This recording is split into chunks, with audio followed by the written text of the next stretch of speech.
Yang kita bicarakan sekarang bukan soal politik, tetapi cara berpikir politis itu soalnya tuh. Kalau soal politik kita tahu bahwa dari awal saya menginginkan 0% threshold itu, 0%.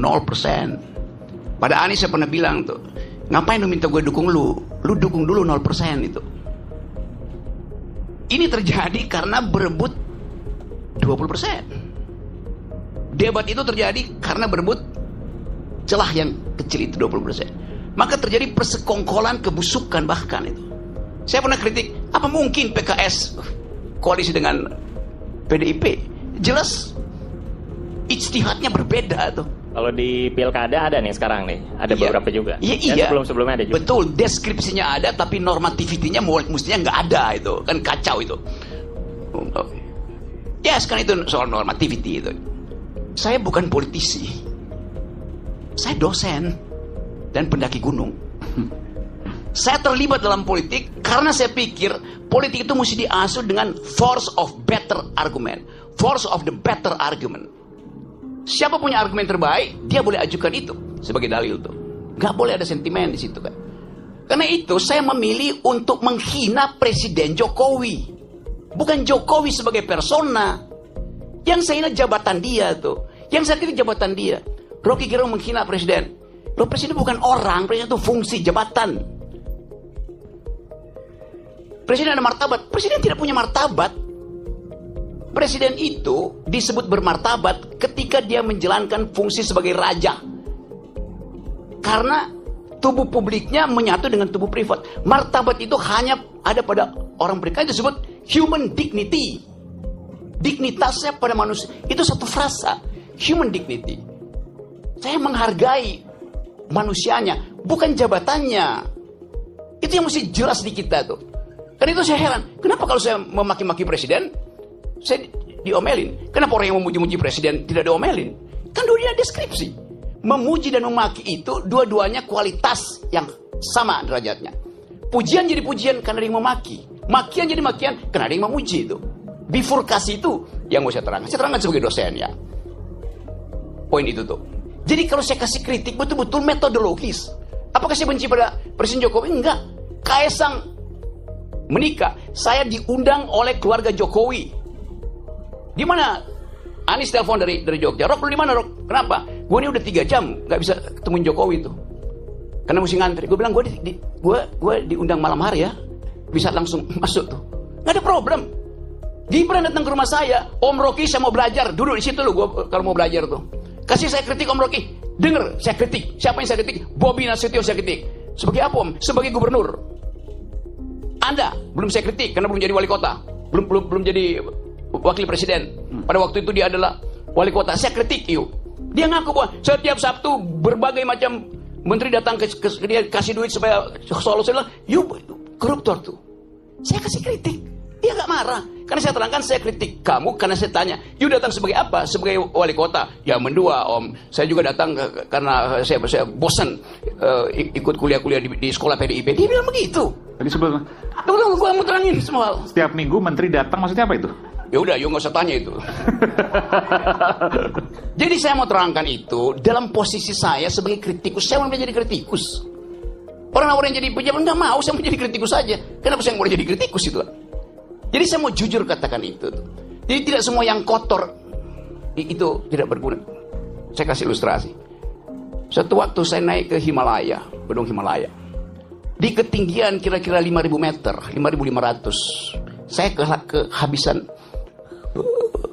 kehilangan orientasi. Suhu udah turun minus 20. Poster akhir itu saya tinggalkan 3 jam.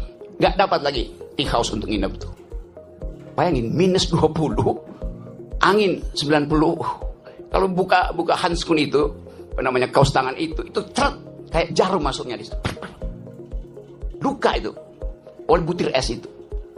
Lalu kita cari akal bagaimana caranya. Tidak ada tempat menginap di situ. Dapat kandang yak. Yak itu adalah binatang endemi Himalaya. Itu kayak banteng kecil gitu. Kalau banteng gede adanya di tempat Bu Mega. Ini banteng kecil, rambutnya panjang. Kita kumpulin kotorannya, tai yak itu. Saya tidur di situ tuh. Kotoran itu berguna untuk menyelamatkan saya itu. Tidak semua yang najis itu tidak berguna. Apalagi dalam politik gitu kan. Yang sepenuhnya adalah najis itu kan.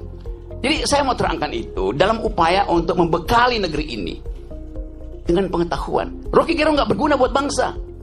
2 minggu lalu saya pulang dari Paris bawa medali emas buat Indonesia tuh. Apa dibiayai oleh negara? Tidak ada dibiayai oleh negara. Kita cari uang sendiri itu. Yang dibiayai negara itu justru diambil oleh menteri-menteri yang datang di situ dengan tagline Olimpik, padahal saya tahu dia nggak punya cabang olahraga. Lalu saya puji Jokowi dari situ. Terima kasih Pak Jokowi karena memungkinkan saya membawa pulang medali emas tuh. Saya dibully di sini. Ngapain lu puji-puji Jokowi, Rok? Gue bilang, sorry ya. Dia presiden saya ketika saya ada di luar negeri yang menang Indonesia. Saya ikut upacara bendera. Kenapa saya nggak mau bilang terima kasih pada Jokowi? Kan itu yang kita sebut value, kejujuran dalam berpolitik. Gitu. Saya nggak punya nggak punya masalah lain dengan pemerintah. Saya punya masalah dengan kebijakan yang mereka buat. Yang sebut kebijakannya itu dungu. Buktikannya sebaliknya kan. Bahkan saya bilang pada waktu itu, Jokowi sebagai presiden adalah bajingan tolol. Satu, PDIP marahin saya, dilaporin ke polisi. Saya kasih kuliah di Jogja, saya dilemparin botol di kepala saya tuh.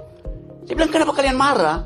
Saya cuma terangkan itu supaya kalian tahu bahwa yang saya kritik kebijakannya presiden, bukan Jokowinya ansih. As a person, nggak ada urusan saya dengan. Saya berbaik-baik dengan Pak Jokowi sebagai manusia, dengan Pak Prabowo, dengan Pak SBY segala macam tuh. Zaman SBY saya paling keras kritik beliau tuh. Sekarang tiap minggu saya diskusi tentang politik global dengan SBY, nggak ada soal. Jadi saya mau pisahkan antara mental seorang yang mampu untuk memisahkan pengetahuan dia tentang kebijakan dan penghormatan dia pada persona. Itu dasarnya tuh. Jadi sekali lagi, saya tetap akan kasih kritik. Apapun itu hak saya. Dan tidak mungkin saya dipidana kalau saya caci maki Jokowi atau saya muji Jokowi. Pasal itu nggak ada lagi. Tidak ada pasal penghinaan presiden. Udah hilang. Siapa yang hilangin? Saya berjuang dari zaman 98 di LBH untuk hilangkan pasal itu. Jadi kalau tanya kenapa Anda caci maki? Pasal itu nggak ada. Kenapa dia? Saya yang kita di LBH Buyung Nasution. Saya penasihat ahli Buyung Nasution dalam soal-soal untuk membereskan demokrasi kita. Jadi dari 98 saya tahu akal pikiran tentang perubahan konstitusi itu. Anda caci maki aja, nggak akan Anda dipidana tuh. Karena rakyat Indonesia melalui ketetapan MPR mengerti bahwa presiden itu bukan orang, dia fungsi, dia jabatan publik. Tidak boleh dilekatkan pada dia prinsip-prinsip pada hukum pidana, nggak bisa. Yang tidak boleh kita caci maki adalah manusia di dalam keadaan pertemanan atau Anda kenal. Orang yang nggak kenal Anda caci maki, dia nggak bakal tersinggung. Demikian juga dalam perdebatan. Debat itu adalah kemampuan untuk mengolah argumentasi itu. Itu aja. Sebagai dosen, saya mengajar dari S1 sampai S3. Ayo bayangin coba. Dengan metodologi yang sama itu. Cara berpikir. Jadi bagi saya nggak ada soal itu. Saya akan terus kasih kritik. Saya akan terus kasih argumen. Tapi saya mencintai bangsa ini. Negeri ini saya cintai itu. Yang saya nggak cintai adalah politisi busuk. Yang saya cintai adalah pejabat busuk. Presiden busuk, menteri busuk. Ngapain cintain mereka tuh? Mereka umurnya 5 tahun. Bangsa ini umurnya sepanjang hidup. Itu poinnya. Jadi politik bukan the art of the possible. Kemungkinan bukan. Politik adalah the art of attacking the impossible. Yang impossible itu justru kita lenyapkan. Dan balik pada tema hari ini. Kita bicarakan sesuatu yang sebetulnya barang bekas semua nih. Yang kita tahu ini terjadi karena perebutan threshold. Mulailah dengan mengucapkan thresholdnya dibikin 0. Itu harusnya tuh. Supaya ada kesetaraan orang berargumen tuh. Supaya dia argumennya bagus. Bukan karena masa pendukungnya bagus. Karena itu saya terus mengatakan bahwa untuk menjadi calon presiden, calon wakil presiden, calon gubernur, calon bupati, calon apa aja, pakai prinsip pertama bukan elektabilitas, tapi etikabilitas itu. Ini calon pejabat ini pernah berbohong nggak?